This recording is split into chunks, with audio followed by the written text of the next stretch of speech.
back here in Lincoln is ready to start inning number 3. As Jake Hanley digs in for at-bat number 2. Time for a ball. Hanley singled in his last at-bat in that very productive first inning for the Hoosiers. See if he can replicate that here. Bounces this one foul.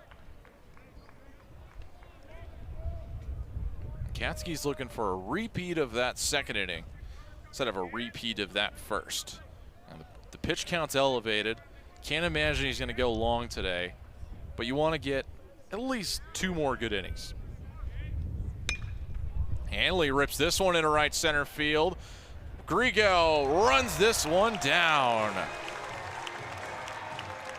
Looked great off the bat from Hanley, but the speed of Grigo got him there in plenty of time. Yeah, he really caught a hold of that ball here. Fastball, swinging. Wind sort of took it as well. So great play there from Grigo, showcasing that speed out there in right. That'll get the cleanup man, Koski, to the plate. And Koski sends this one out to center field. Moyer going back well in front of the track and makes the catch. 2 loud outs for the Hoosiers in the middle of the order. First pitch swinging, and that's a well-hit ball. Just didn't quite get enough power behind it. It's one of those where you just got to remind yourselves, part of the process. It's a good hit. It's a good pitch. I want to get the next one. Ricketts will dig in with 2 outs, 2 quick outs for Katsky. Squares to bunt and takes a strike. Now, if he gets out of the inning fast enough, the pace, you can kind of recalibrate for Katsky with how long he can go for. This has been a phenomenal start to the inning for his pitch count. And quickly, it's 0-2 on Braden Ricketts. Ricketts has struck out twice, or has not struck out yet today, but he's struck out 22 times this year in 87 at-bats. That is missed for Katsky. Before that 0-2 pitch, though, Josh Overbeek switched sides of the infield. He's now standing at the second base position, and Rhett Stokes is in right field. Yeah, what a shift. This is a shift you don't see very often. There's no one on the left side of the infield right now. And Ricketts cuts on and misses for strike 3. Katsky is looking like he's putting that first inning behind him as he's looked good here in the last 2, sending down Ricketts in short order. We head to the bottom of the 3rd. Indiana leads 2-1 here on Big Ten Plus. Bottom of the 3rd getting ready to start as Jeter Wordley digs in on a beautiful day in Lincoln. The crowd is out. Busy weekend. A lot of things to do when it comes to places to go here in Nebraska. As Thomas misses inside as Wordley pulled it back. And 49,000 would be huge. 4,900 on Friday night and just south of 5,600 yesterday. That was post-Nebraska football spring game, which brought about 27,000 people to Memorial Stadium. And a lot of those folks, as Wordley takes a called strike, migrating to Haymarket Park and Bolin Stadium. That's a great ballpark. It's a great experience that the Huskers have here between this complex. Wordley now ahead 3-1. So it's a great place to come if you've got nothing to do, especially on Sundays, nice as this. Come out to the park, watch some baseball. And so far, it's been a pretty good game. 3 balls, 1 strike. Wordley takes strike 2. And the softball program set a new attendance record yesterday. Just over 3,100 packed in to see Nebraska and UCLA as the Bruins pulled it out late against the Huskers, a 6-5 win for them. As Wordley will work the full count walk. Something Worley's very good. He's so talented as a freshman. Never mind that he's a freshman catcher that's starting. He's got speed on the base pass, and the last time you and I called a game together, Danny, we brought up how Worley in high school was a real menace on the base pass. He stole 20 bags in his senior season. And he's really not your typical catcher archetype. Sanderson will take a called strike. I think we compared him to JT Realmuto, prime JT Realmuto when it came to his speed. All right, maybe a little shorter. Yes. Than JT Realmuto. Just a touch. This one misses outside. Okay, Sanderson here, batting in the 370s. He's hit by a pitch his last time up. I'm sure he would prefer not to get hit by a pitch again. Sanderson rips this one over to Fry. He'll shovel it to second for one. To first in time for the double play. And a picture-perfect 4-6-3 to put down 2. Yeah, Sanderson hit that one right to Fry at second base. I don't even think he had to move his feet from where he was set up. Just an easy little textbook double play there. That's how you get taught in Little League. Well, when we played in Little League, it was a little less smooth than that. Unless you were playing in a really advanced version of Little League. I might lose my mind if I saw Little League pull off a real sick and clean like we just saw double play just like that. It's not 2-0 on carry. I bet that Fry and Malamazian could put on a great double play clinic. I think they have a lot of chemistry out there between that second base bag. Carey sends this one into center field. It's dropping, and it'll get down for a 2-out knock. That one had a lot of crazy backspin on it, and I don't think that Decker read that one all that well. No, it does. Again, the wind doesn't help because that looked like it was hit straight out to him, and the wind caught it, and it just sort of died and curved down into that shallow gap between left and center. And there's really nothing he can do about it. So he gets to it, gets the throw in to limit a run to second. So Cole Kitchens will dig in with 2 outs. And Kitchens takes a breaking ball in for a called strike.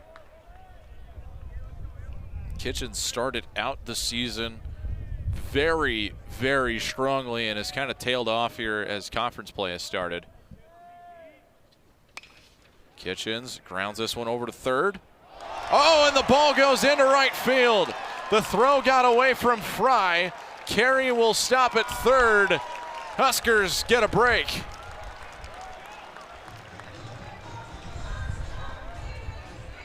It was fielded cleanly by Noto, but the throw was just offline.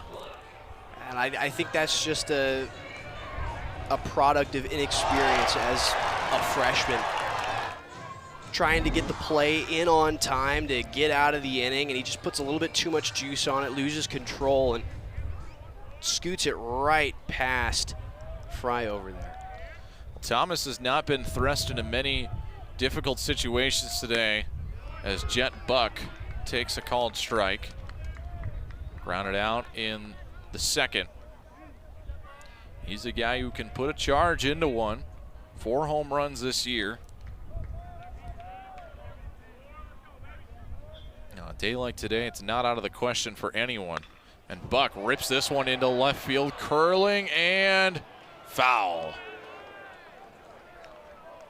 That one had home run distance, but just on the wrong side of the foul pole. It did. My goodness, I want to know how hot that came off of the bat, because that very well could have been a line drive of a home run, the way that ball was carrying, but just goes down as strike 2.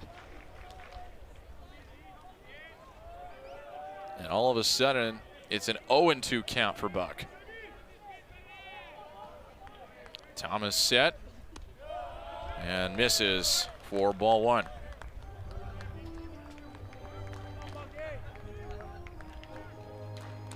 Carey on third, Kitchens on first.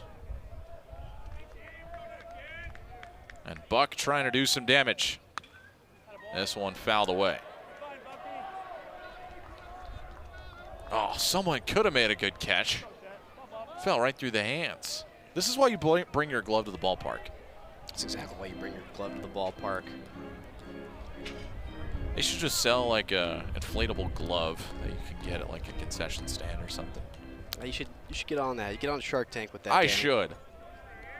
I'd probably make no money, but that's okay. Another foul ball. This will go over us. Or at least something, because there's probably people that want to bring a glove to the ballpark and they forget. So what happens when, you know, you get to the stadium and you're like, man, I forgot my baseball glove or my softball glove. That's when you go the pre-1900s way. And it got Jet Buck in the elbow guard. Wow. Ran him inside on the 1 and 2. Here's another look at it. And it just got him, not by much. It just grazed it. Grazed it. That's an incredible call from Matthew Anderson to see that and recognize that. And now we've got 2 outs and bases loaded here. And Drew Grigo, who's been one of Nebraska's hotter hitters, will get a chance to do something. Takes the ball. Struck out back in the second. He was one of Thomas's 2 punch-outs. Gets down to a knee, swings and misses on the breaker. A good 80-mile-an-hour spinner. Yeah, that was a good pitch there from Thomas. And he's hit a lot of batters today. Control has been an issue. We've seen that. And he's got himself in a 2-out jam here. He needs to focus up and just throw strikes. Now a conversation between Will Bold and Matthew Anderson taking place. And my guess is this is a offensive timeout that's being taken, as Bolt trying to coach Grigo up. That's exactly what it was. It's a big opportunity. Grigo has flashed some of that power. Slugging .541. I wonder if what Bolt told him was to not swing with the control issues. Well, he's going to have to swing now as he's now down 1 and 2. Good pitch that caught the outside corner. Well, this is a potential turning point in the game. 1 and 2 on Drew Grigo. And it's missed outside. Josh Overbeek is in the on-deck circle for the Huskers. 2 balls, 2 strikes, 2 outs, and the bases juiced. And Grigo fouls this one back to the screen. When you talk about a potential big moment happening in the early going of a game, you don't see him often, but this could be one right here. Really could. Grigo showed out in clutch moments before. Here's his chance to do another. 2-2, Grigo laces this one foul and into the Husker bullpen. Another one of those slower pitches there, another curveball that he caught a piece of. I think he's seeing it well now at this point, and Thomas has got to be careful about where he places that going forward. Grigo into center field, and that one will be caught by Decker. Bit of a self-inflicted jam for Thomas, but he gets out of it, and no damage done for the Huskers.